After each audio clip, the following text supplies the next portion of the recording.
The text from Mom lit up my phone screen. Family meeting. Our house. 7 p.m. Urgent. My stomach did a familiar, unpleasant flip. Urgent in my family usually meant one of two things. Either they needed me to play tech support for the umpteenth time, or more likely, my brother Carson had messed up again, and they needed a solution, preferably one that involved me. My name is Esme, by the way, and I'd spent most of my adult life trying to build something for myself, away from the constant, low-humming chaos of my family. I walked into their living room at 7 on the dot. The air was thick enough to spread on toast.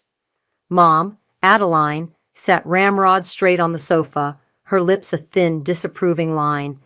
Dad, George, was slumped in his armchair, looking like he'd aged a decade since I last saw him. And there, perched on the edge of the ottoman like a concerned cherub, was Carson. He even managed to squeeze out a worried frown, though his eyes held that familiar flicker of something I couldn't quite name, but always distrusted. Esme, thank you for coming, Mom began, her voice tight. We have some difficult news. I waited. This was their stage. I was just the audience, or occasionally the prop. We're ruined, Esme, Dad mumbled, staring at his hands. Financially, completely. I blinked. Ruined? They lived comfortably. Dad had a decent pension. Mom had her part-time job at the library she lorded over. What happened? Mom shot a look at Carson, a strange, almost protective glance, before turning back to me. It's complicated, dear. Bad investments, unexpected expenses. It's all just piled up. And, she continued, her voice gaining a sharper edge, we've been looking at all our assets, everything we have, and it's just not enough to cover this hole. I saw Carson nod slowly, his expression a perfect mask of sympathy. He was wearing a new smartwatch, I noticed, very sleek, very expensive looking for someone whose parents were supposedly ruined. Over the past 6 months, while their vague complaints about money had started to surface, Carson had mysteriously acquired a new phone, designer trainers, and was always talking about fancy restaurants he'd been to. So, Mom said, taking a deep breath, we need your help. Here it comes, I thought, the ask. Your little house, Esme, she said, her gaze flicking towards me with an almost accusatory glint. You bought it when prices were lower. It's gained some equity. My heart began to thump a slow, heavy beat. My house. The small 2-bedroom place I'd poured every spare cent and countless hours of sweat into. My sanctuary, my independence. We need you to sell it, she stated flatly, to cover the debts. The room fell silent. I could hear the ticking of the grandfather clock in the hall, a sound that had underscored every significant and usually unpleasant family announcement of my life. Sell my house? I repeated, my voice barely a whisper. It's the only way, Esme, Carson chimed in, his voice oozing fake concern. We're family. We have to pull together. He even reached out and patted my arm. I resisted the urge to flinch. Mom seized on his cue. Exactly, Carson. Thank you for being so understanding. Esme, darling, we know it's a lot to ask, but what else can we do? We'll be out on the street. The melodrama was Oscar-worthy, but then she delivered the line that made my blood boil. And honestly, Esme, she said, a sigh escaping her lips, that little online shop of yours, it was always a bit of a gamble, wasn't it? Perhaps if you'd had a more stable career, you could help us in other ways. But this is where we are. My shop, my thriving online craft business that I'd built from scratch, the one that paid my mortgage, my bills, and allowed me to save a little, the one they'd always dismissed as a cute hobby. Now it was somehow to blame for their financial ruin. The audacity was breathtaking. I looked at their faces, Mom's, pinched with a mixture of desperation and self-righteousness, Dad's, crumpled and defeated, avoiding my gaze, and Carson's, that carefully constructed mask of solemn support, but with that tiny, almost imperceptible smirk playing around his lips. He thought he had me. They all did. The dutiful daughter, the eternal scapegoat, ready to sacrifice her hard-won stability for their, what? Mismanagement? Or something else? That new smartwatch gleamed under the lamplight. A cold, clear thought cut through the anger and the hurt. This wasn't just about money. This was about a pattern, a lifetime of it. I took a slow breath, meeting Mom's gaze, then Dad's, then letting my eyes rest on Carson for a fraction too long. "Okay," I said, my voice surprisingly steady. "Okay, I'll sell the house." I even managed a small, sad smile. For the family. Relief washed over Mom's face so intensely it was almost comical. Dad let out a shaky sigh. Carson's smirk finally broke free, morphing into a satisfied little smile before he quickly schooled his features back into somber concern. They bought it, every last word. But as I watched them, a different kind of resolve solidified within me, hard and sharp as glass.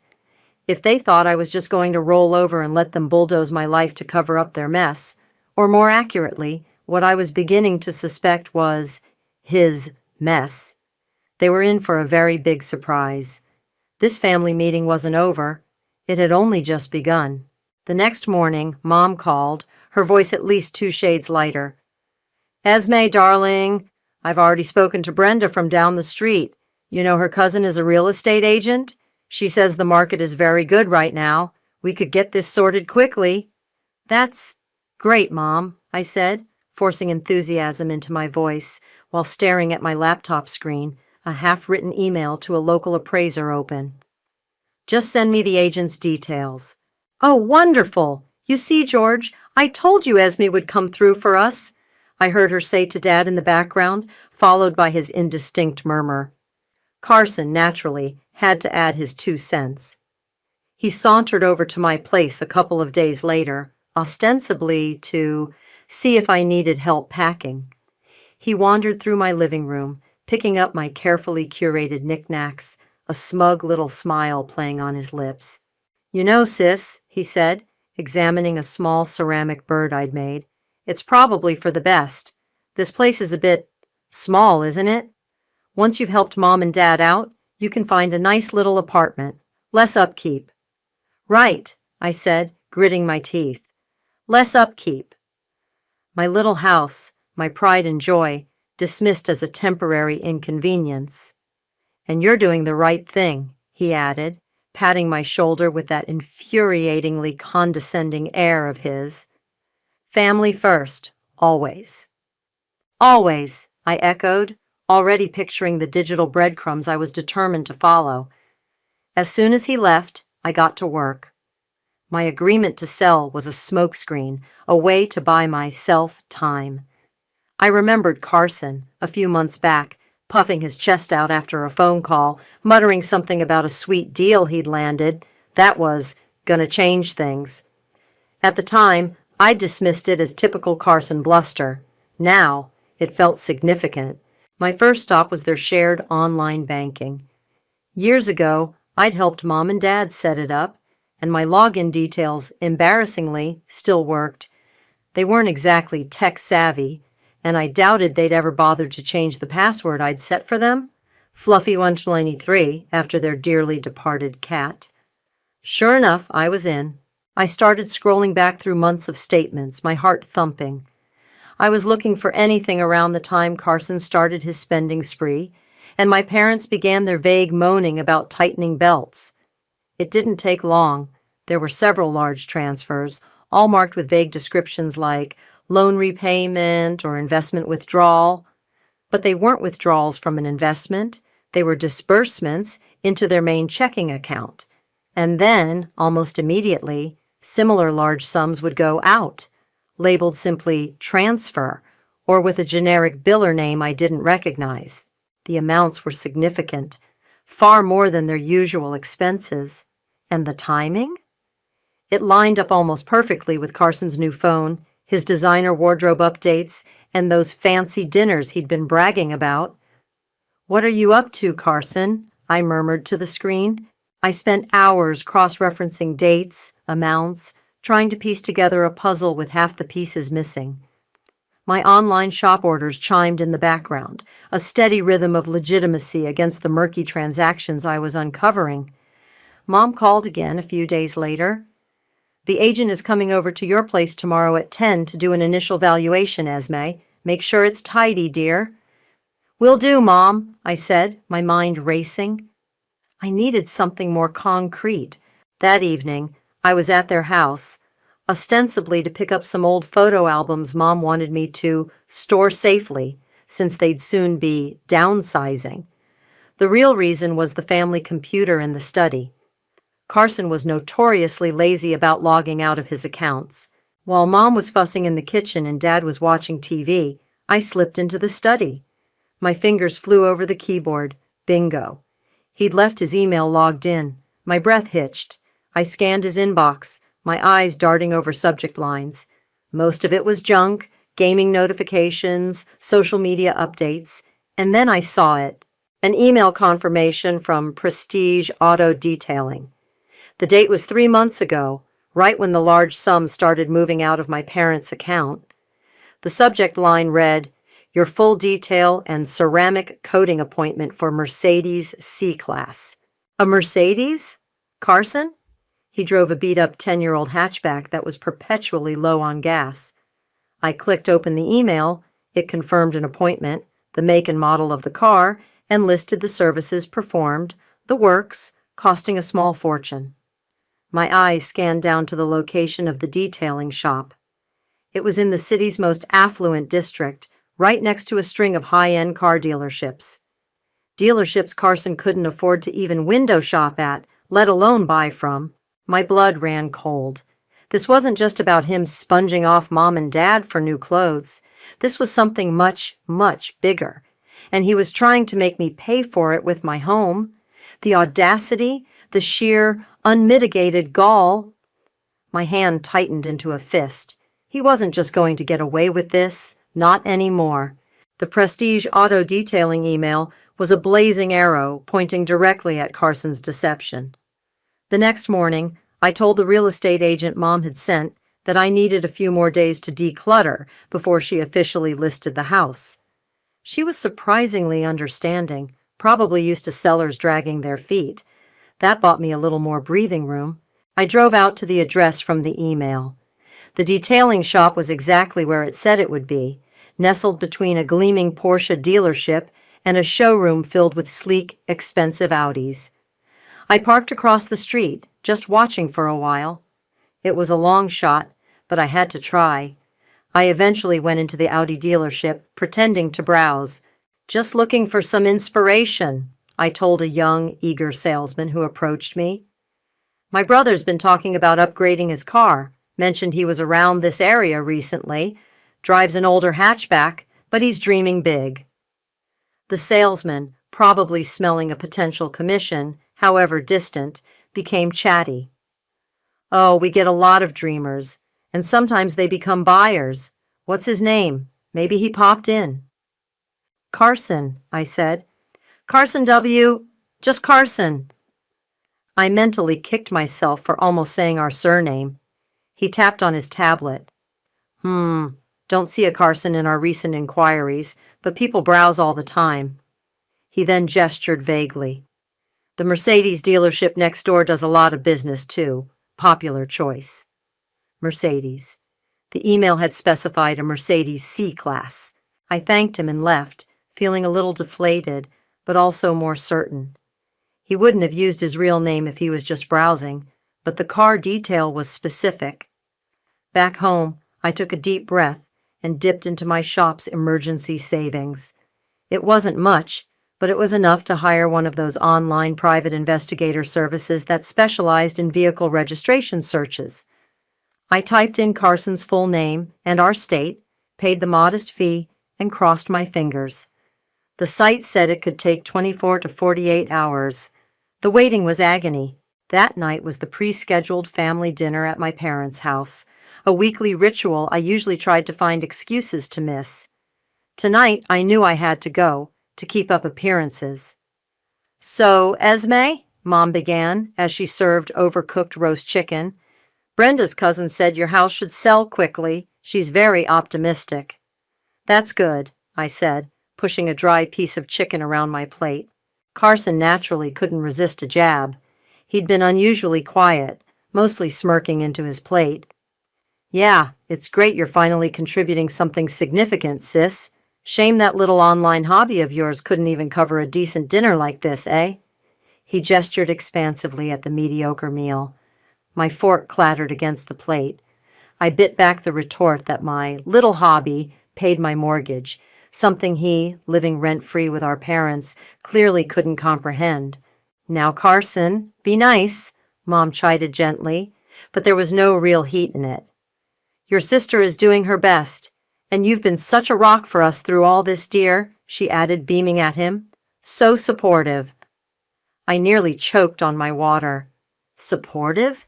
He was the bloody iceberg that was sinking their financial Titanic. Dad just grunted, engrossed in dissecting his chicken wing. The hypocrisy was suffocating. I excused myself early, pleading a headache. The drive home was filled with a simmering rage. How could they be so blind? Or were they willfully ignorant? The next afternoon, an email pinged into my inbox. Subject, Vehicle Registration Search Results. My heart leaped. I clicked it open. There it was. Carson Williams, registered owner of a silver Mercedes-Benz C300, purchased 3 months ago. The report even included a grainy, time-stamped photo taken from a public parking garage security camera feed the PI service had somehow accessed. It was undeniably Carson, looking pleased as punch, standing next to a gleaming silver sedan. A car that cost more than my parents' combined annual income. A car that screamed fraud. I stared at the photo, at his smug face. The pieces weren't just falling into place. They were slamming together with the force of a battering ram. He hadn't just siphoned off a bit of cash for gadgets. He'd bought a luxury car, and he was going to let me lose my home to cover his tracks. The anger was a cold, hard knot in my stomach now. This wasn't just about getting my house back. This was about justice. This was about making him and them face the truth. The real estate agent could wait. I had more important appointments to make. The proof of Carson's Mercedes lit a fire under me, but it also meant I had to tread even more carefully. My parents, however, were ramping up the pressure cooker. Esme, the agent called again. Mom's voice crackled over the phone the next morning. She said you haven't signed the listing agreement yet. Is everything all right, dear? We really need to get this moving. Just finalizing a few things, Mom, I said, trying to sound busy and responsible. You know, paperwork. Well, don't finalize for too long, she replied, her tone sharpening. Time is of the essence. Later that day, she helpfully dropped by my house, unannounced. She had a stack of brochures in her hand. I was just passing by the community center, she chirped, handing them to me, and they had these listings for some lovely little apartments, much more manageable for a single girl like you once all this unpleasantness is over. I flipped through them. They were all tiny, depressing one-bedroom flats in rundown buildings on the other side of town. My stomach churned. Thanks, Mom. I'll look at them. Good girl. She patted my cheek, a gesture that felt more like a brand than affection. The walls felt like they were closing in. I needed more than just a picture of Carson with a fancy car. I needed to link it directly to the money disappearing from my parents' accounts. The online bank statements I'd found showed large loan disbursements into their account, which were then quickly transferred out. I needed to know where those loans came from. Carson, meanwhile, was starting to act twitchy. He'd always been arrogant, but now there was an undercurrent of something else. Suspicion, maybe? He'd casually drop by my house more often, asking pointed questions. Spending a lot of time on that computer, sis, he commented one afternoon, peering over my shoulder. I was actually researching local credit unions and loan companies, trying to see if any of their logos or names matched the vague biller descriptions on the bank statements. I quickly minimized the window. Just shop stuff, I said. End-of-month accounts. Right, your little empire. He smirked. You're not having second thoughts about helping Mom and Dad, are you? Because you know they're really counting on you. His eyes narrowed slightly. Of course not, Carson, I said, forcing a smile. Just stressed with everything. Selling a house isn't exactly a walk in the park. He seemed to accept that, but his gaze lingered on my screen for a moment too long before he sauntered off to raid my fridge. He was definitely rattled about something. Was it just the general family stress, or did he suspect I was on to him? The pressure was immense. I was juggling my actual business, the charade of selling my house, and this secret, all-consuming investigation. Sleep was a luxury I couldn't afford. One evening, fueled by coffee and sheer determination, I was in my home office, printing out the crucial bank statements I'd downloaded from my parents' account, the ones showing the loan deposits and the subsequent large withdrawals. I needed hard copies, something tangible. The printer whirred, spitting out page after page. Suddenly the door creaked open. My heart leaped into my throat. It was Carson. Hey, Esme, Mom sent me over to get that casserole dish she lent you, he said, his eyes flicking around the room before landing on the printer. I moved fast, almost instinctively. I grabbed a thick stack of my shop's recent invoices and order forms from my desk and slapped them down on top of the freshly printed bank statements, just as the last page was emerging. Oh, hey, I said, trying to sound casual, my pulse hammering against my ribs. Just doing my taxes. You know how it is. He ambled closer, peering at the top sheet, which was thankfully a legitimate invoice for a large order of handmade soaps. Taxes, huh? Fun stuff. His gaze drifted to the edge of the papers beneath the invoices. A sliver of a bank logo, a line of figures, was just barely visible. My breath caught. He frowned, a flicker of something unreadable in his eyes. Looks like a lot of paperwork for your little hobby. It's growing, I said, my voice a little too bright. Keeps me busy. I quickly scooped up the entire pile, bank statements and invoices jumbled together, and shoved them into a drawer. Casserole dishes in the kitchen, top cupboard. He hesitated for a second, his eyes still on the drawer, then shrugged. Right, thanks. He turned and left. I leaned against the desk, my legs feeling like jelly. That was too close. Way too close. Had he seen enough to be truly alarmed, or had my quick thinking bought me more time? I didn't know, but one thing was certain. I needed to find the final piece of the puzzle, and I needed to do it fast before he, or my parents, forced my hand. The next move had to be mine. Carson didn't mention the printer incident again, but there was a new wariness in his eyes whenever he looked at me. He started asking more questions about the house sale, about the specific bank we'd be using for the equity transfer. I knew I was running out of time. I became a ghost, moving through my days with a singular focus. The photos of Carson with the Mercedes were good, but I needed something more direct. I started paying closer attention to his infrequent social media posts. He wasn't stupid enough to post pictures of the car, but he did check in at a trendy new cafe near the financial district fairly regularly. One afternoon, armed with my phone, I coincidentally happened to be at that same cafe. I ordered a coffee, found a discreet table, and waited. Sure enough, about 20 minutes later, Carson strolled in, looking pleased with himself. He met someone, a flashy guy I didn't recognize, and they sat near the window. As they were leaving, I managed to get a couple of quick, clear photos of Carson walking towards the street, his Mercedes parked brazenly at a meter just a few feet away. The angle even caught part of the license plate. Click. Gotcha.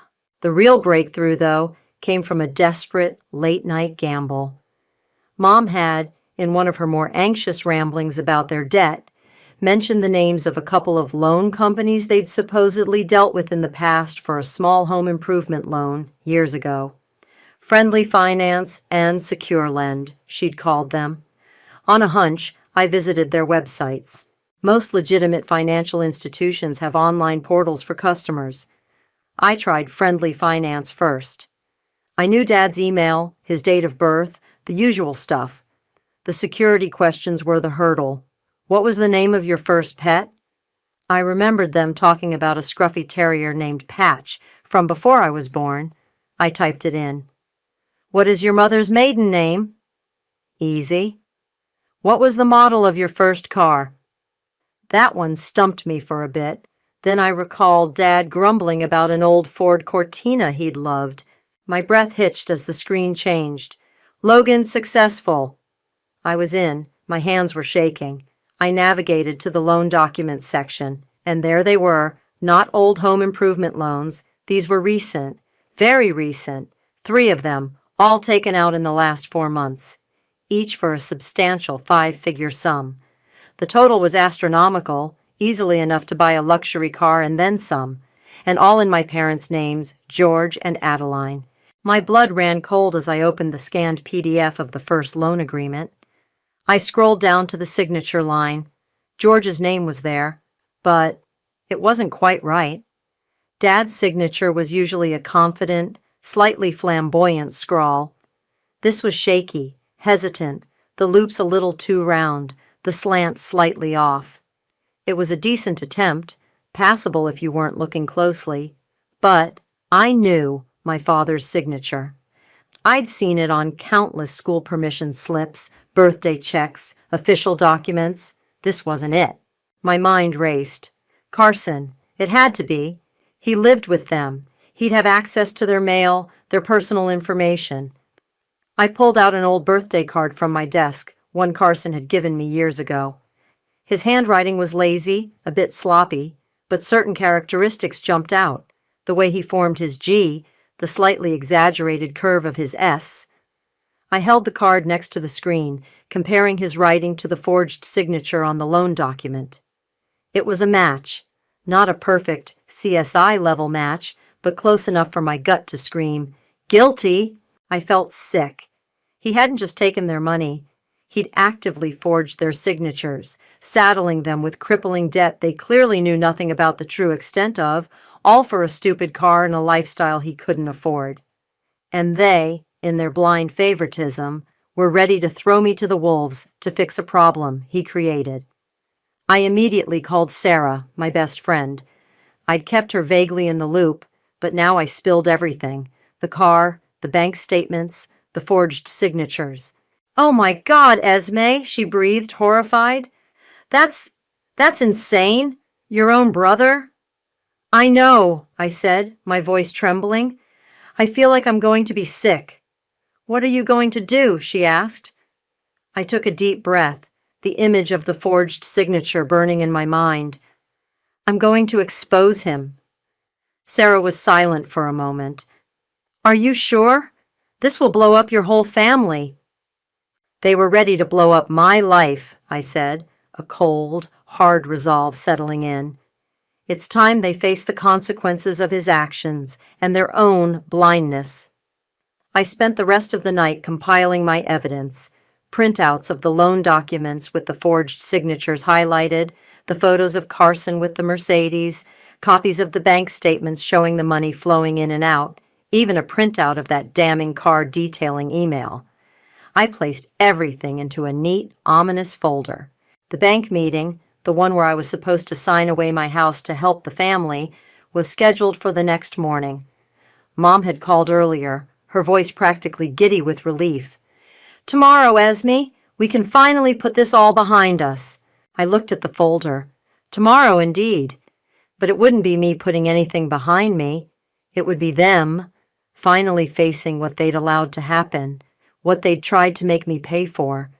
The anger was still there, but now it was accompanied by a strange, steely calm. I knew exactly what I had to do. Sleep was a forgotten concept. I lay in bed, staring at the ceiling, the folder of evidence a heavy weight on my nightstand. Each tick of my alarm clock sounded like a countdown. I replayed the upcoming confrontation in my mind, over and over, trying out different opening lines, imagining their faces. Would Mom scream? Would Dad finally show some backbone? Would Carson even attempt to lie his way out of it when faced with cold, hard proof? My phone buzzed around 11. It was Mom. "Esme, darling, are you all set for tomorrow?" Her voice was unnervingly cheerful, laced with an almost manic relief. "George and I were just saying, it'll be such a weight off our minds. We can finally breathe again. Thanks to you, sweetheart." "All set, Mom," I managed, my own voice a hollow echo of her forced brightness. "See you at the bank." "Wonderful. 9 a.m. sharp. Don't be late." Click. I squeezed my eyes shut. Thanks to me. The irony was a bitter pill. They were thanking me for unknowingly funding their son's joyride while preparing to sacrifice my future. The thought fueled the cold fire in my belly.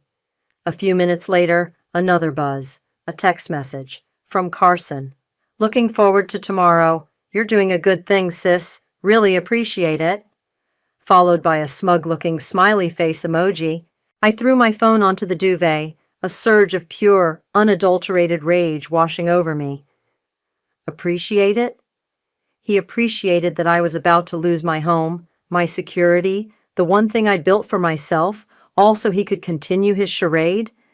The audacity was breathtaking, but the rage quickly cooled, replaced by that strange, icy calm that had become my companion. Let him look forward to it. Let them all. I got out of bed and walked over to my desk, picking up the folder. I opened it, methodically checking each document one last time.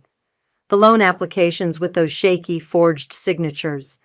The printouts of Dad's real signature from old letters, a stark contrast. The glossy photos of Carson beaming beside his silver Mercedes. The bank statements, a clear trail of money flowing in from phantom loans and out to fund his lifestyle. The email from Prestige Auto Detailing. It was all there.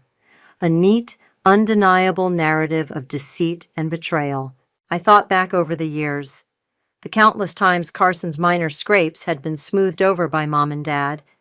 The way my achievements were met with polite but distant acknowledgement, while Carson's smallest, most mundane accomplishments were lauded as genius. The constant, subtle erosion of my worth in their eyes, always second best, always the responsible one expected to pick up the pieces.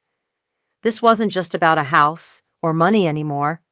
This was about every dismissive comment, every overlooked success, every time I'd been made to feel like an afterthought in my own family. This was about reclaiming something far more valuable than property, my dignity, my truth. I finally drifted into a restless sleep for a few hours, the images of their faces, shocked, horrified, betrayed, dancing behind my eyelids. The morning dawned gray and overcast, matching my mood. I dressed carefully, choosing a simple, professional outfit. I wanted to look calm, composed, in control. I made coffee but couldn't drink it. My stomach was a knot of anxiety and anticipation. As I picked up the folder, my hand was surprisingly steady. This was it. No turning back. The thought, instead of terrifying me, brought a strange sense of peace. I was no longer a pawn in their game. Today, I was setting the board. I drove to the bank, the folder resting on the passenger seat beside me like a silent, powerful ally. I pulled into the parking lot, and there they were, already walking towards the entrance, Mom, Dad, and Carson. Mom was chattering animatedly to the bank manager, a portly man with a kind face who I vaguely recognized from a previous visit when I'd opened my business account. His name tag read, Marco Powell. Dad trailed slightly behind, looking uncomfortable but relieved. Carson walked with a swagger, his hands in his pockets, a self-satisfied smirk firmly in place. He saw me get out of my car and actually had the nerve to give me a condescending wink, like we were conspirators in my own financial ruin. I clutched the folder tighter. My heart hammered against my ribs, a wild drumbeat against the impending storm. I took a deep breath and walked towards them, towards the sterile quiet of the bank, towards the moment that would change everything. The air crackled with unspoken words, with years of resentment, with the imminent explosion of a carefully constructed lie. This wasn't just a meeting, It was a reckoning.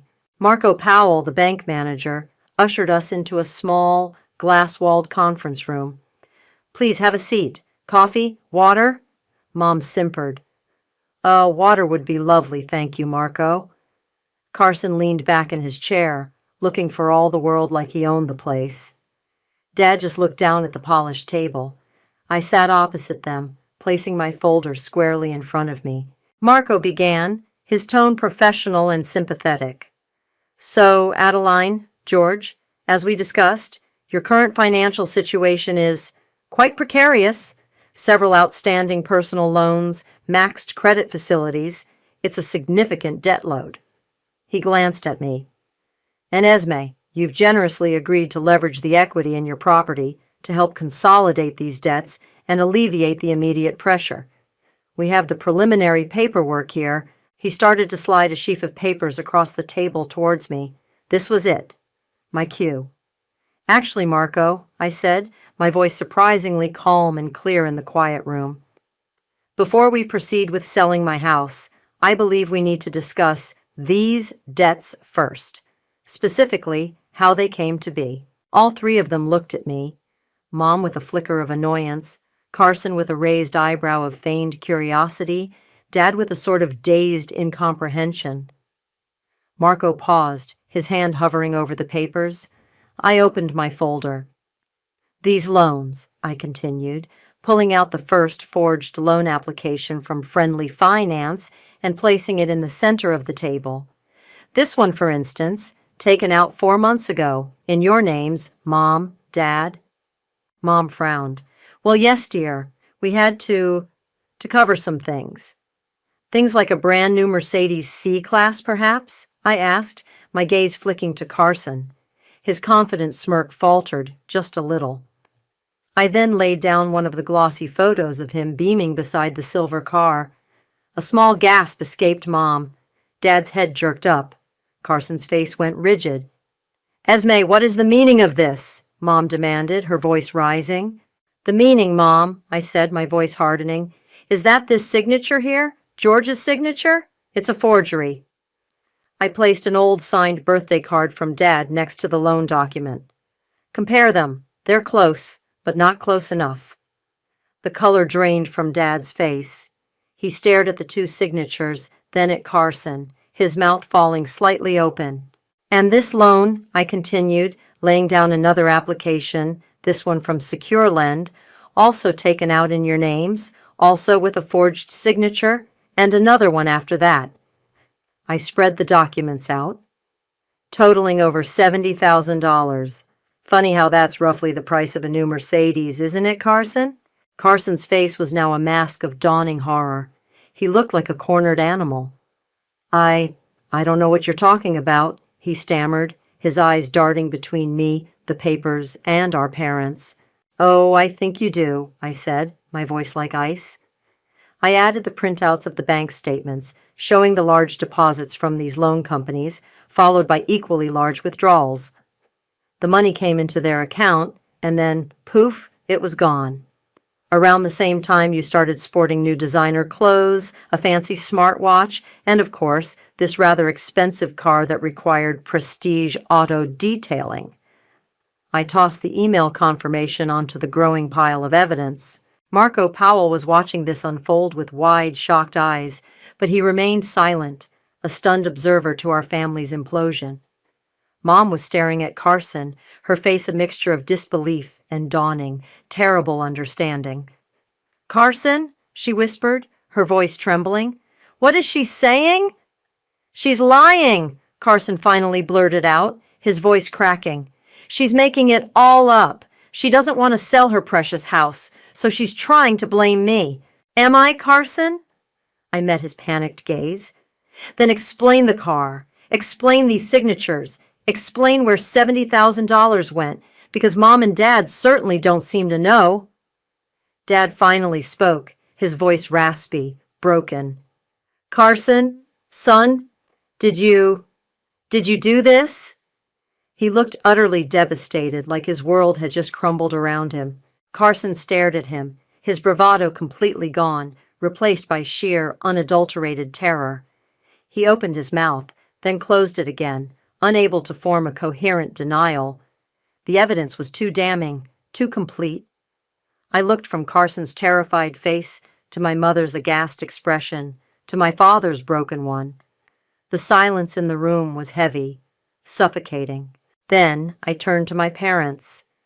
"The question isn't about my house anymore," I said, my voice steady, despite the storm of emotions raging inside me. "It's about what you're going to do about your son.